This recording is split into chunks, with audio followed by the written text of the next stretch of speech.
The metaverse is the buzzword of the moment. But what exactly is it? And what does it mean for business? Today, I'm joined by Accenture's Katie Burke and Nick Rosa to find out. Welcome back to Tomorrow, Today.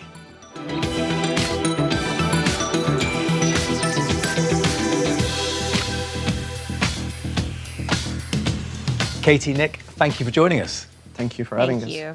Now, Katie, how should we start to think about the metaverse? The metaverse is a massive topic at the moment, and it's a big word that probably means a lot of different things. For us, there's a blending of physical and digital that are creating new sources of value, and to potentially impact what we do with consumers, how products and services are made and delivered, as well as, from an enterprise standpoint, it could actually completely revamp the way you operate your business. Right. What if I said it was an extension of the internet? Is that way off? Is that somewhere in how you think about it? For us, it's just an evolution of how the internet is being used. There's an introduction of place. So this is where a lot of the virtual worlds are coming in, world building and that kind of stuff, as well as just a sense of ownership that's coming into the internet, where the digital assets are now something that individuals can own. And I think that is opening up new ways that the internet is being used and reshaped at the moment. So the promise is there that this could sort of reconfigure how we all connect with each other. Nick, where are we on this journey? Are we in the foothills? Can we start to point towards real examples? Yeah, there are some very clear examples of valuable examples for the enterprise right now in the metaverse. For example, at Accenture, we are using the metaverse to do onboarding of our new employees. We onboarded more than 150,000 people using a metaverse platform. And we are also using it to provide effective training, like soft skills training on how to provide feedback or how to sell better at Accenture using this kind of technologies. So this is in an immersive environment, Correct. Potentially remote. Correct. So we are able not only to connect people and employees that haven't met before, because obviously during the pandemic we've been very disconnected and just staring at 2D screens, but also we are able to provide effective training that normally is done in person on specific location. So not only we are saving time of going to the location, but also saving, for example, fuel, so it's also sustainable. It's a brilliant example. So Katie, tell me more about ownership, because I'd love your examples of how the metaverse is helping brands, companies sort of connect in different ways with their customers. I mean, ownership is an interesting thing where what we're seeing is the creator economy, thriving on top of the NFT layer. And what's so fascinating to me is how brands are actually collaborating with creators, not influencers, but creators themselves, to create extensions of their brands in ways that the brand probably would not have done on their own. So, by the way, when the NFT, that's the non-fungible token. It's a non-fungible layer. token. Yeah. It's a complicated concept, and I do just highly recommend people to really dive in to really understand it. But it is a new world of value that's happening, where people are finding value in the creation of new services, new products. They're part of that, and brands are now figuring out how to engage them in new ways in this space. And the creators are owning it, and they're making money off of this, in addition to the brand making money. Yeah. So, is there a risk there, Nick, when a brand, dances, if you like, with its customer in a new way? There's some giving up of power there. It is empowering, but any watch-outs there? Well, every NFT usually comes also with some terms and conditions attached. Mm-hmm. So you can potentially use it according to the terms and conditions, otherwise can be revoked. The great thing about this technology is that the issuer of the NFT itself can control the use of the NFT if the NFT is not used according to the terms and conditions.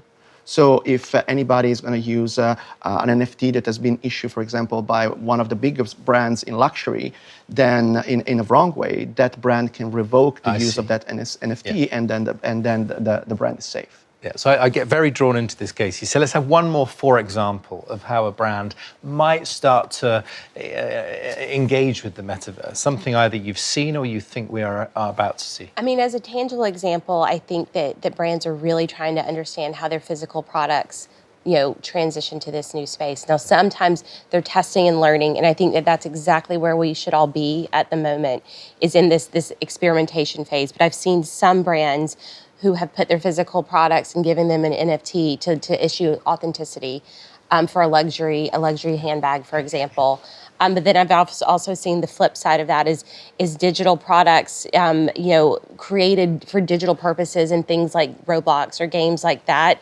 Those can actually end up transitioning to real products in the real world. Yeah. So it's the convergence, and that's where brands are experimenting and playing. They're going to get some things wrong, but they're going to get some things right. And I think learning is where we are in this moment. And there are, just to build on top of that, there are some also interesting use cases that can open up untapped market for many verticals. Like, for example, let's think about automotive. Mm-hmm. Right now, the automotive companies are not taking any money, are not making any money from second and third hand markets, mm-hmm. but the market is huge, it's massive. So now connecting a physical product with an NFT, for example, an electronic car key that is activated just by an NFT, makes that car connected just to that specific key. Mm-hmm. So the next person that is going to buy the car secondhand will have to buy the NFT itself. Yes. And what you can do is to split a percentage of the revenues of that NFT that will always go to the car manufacturer. And is there a benefit there, Nick, to the car owner? I think that it just allows you to have more transparency into the history of your car. You don't know the history or trust the history as well, and this allows you to have those transactions. It plays, doesn't it, Katie, to a wider demand for transparency, for understanding where things come from. Quality, yeah. Quality, right. So, is this expensive to participate in for customers, for companies? Is it about VR headsets? Because are we in danger of creating, you're both shaking your heads now, so I will be corrected, tell me. Well, the metaverse is not VR, the metaverse is not AR, the metaverse is not just 3D worlds. The metaverse is a combination of things, it's like a layer of digital content that connects the 3D virtual world with the real world, okay? And should be accessible from any kind of device. In an ideal world, it should be accessible from mobile phones, from laptops, from VR headsets, from AR headsets. This is the ambition. But tell me something. We were told this, weren't we? I'm remembering about Google Glass before our very eyes. It got filed under being a bit too creepy. What's going to be different this time? Nick and Katie, let's personally, there's still a chance that this is creepy. I mean, I think we are still on the hunt for desirability of all of this. Yeah. So that is on the big players investing in these spaces to really understand human behavior. And I just to build on top of that, I believe that we are in a very exciting moment in history. It's for the first time that once this reality of the metaverse will become available for everybody around the world, it's going to be the first moment in history of humanity that the potential of a career and making eventually some money will be completely independent by your birthplace. And people will be able to create businesses and products from whatever they are and selling them without the need of any manufacturing or supply chain and making a business out of it. And that has big implications for economic inclusion, Katie. It does. I mean, economic inclusion, I think that we're, with some of this technology, especially some of the blockchain technologies or even the virtual worlds, we're losing the sense of boundaries. When you take down boundaries, inclusion happens in a bit of a newer way. So how should we think about or rethink about design in the metaverse? Any watch outs, any other flags that we should be thinking about? The most important thing in the metaverse is the experience. And the experience provide the value of you being in that specific virtual place, okay? So designing with an intent and creating the value of the experience for the users that will go to that specific place is key, because otherwise nobody is gonna go there. Okay, got it. And the second thing, obviously, you need to think about the business model and the engagement for the users, because the metaverse is a very communal place and a very tribal place. So you need to understand how to create a mechanics behind the metaverse in order to get always footfall and people engaged into that. I definitely want to come back to that. But Katie, what about who is doing the designing? Because we've seen the errors when it's one type of person. I mean, I think that we need to look at what's happened in the web up to this date and learn. We do know that it needs to be built by a diverse group of people. And I'm not saying even just in conversations, but it's conversations with us talking about it, but it's those people that are actually creating the products, trying to understand the experiences that people are having. if you don't have a diverse team, you're not going to have an experience that's meant for a diverse audience. And it's just such an important point that this is where we need to do better. And it's almost part of every conversation that we have. Right.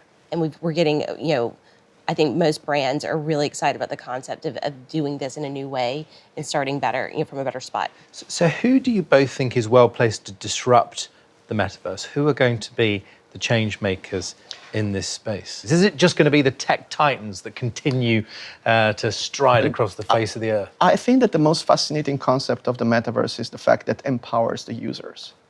So if you see some of the most important platforms right now that are on the markets, they're owned by the people. They're DAO, which means decentralized autonomous organizations.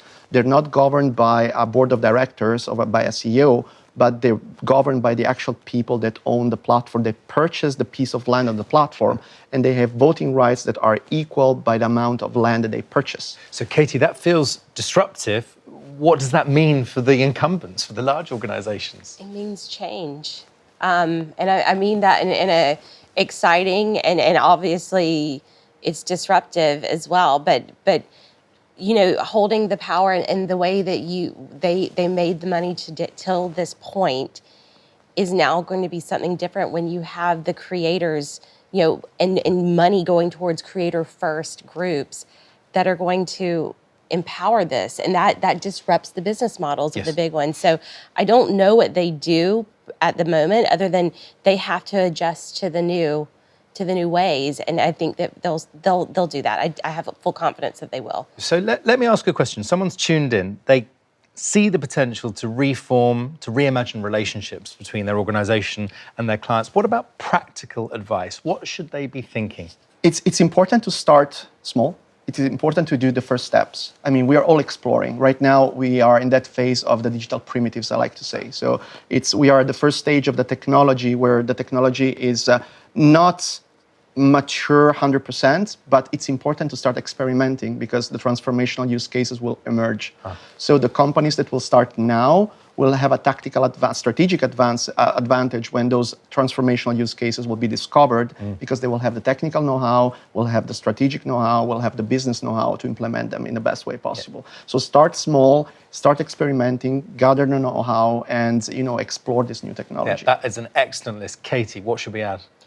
I think that there's something around the playfulness of how this is evolving, and we can learn from our kids. Yeah. So that's one piece of advice. And then the second is from the blockchain space, go open a crypto wallet. You'll see how advanced it is at the moment, but you'll also see what it unlocks. And when these breakthroughs start to happen and the more adoption goes up, from consumer standpoints, I think as a brand, if you can understand the space, I think that's going to give you a bit of a leg up. Yeah, and try it. Try it. Would be the message I'm hearing loud and clear. I am more than intrigued. Katie, Nick, thank you so much for joining us. Thank you for having us. Yeah.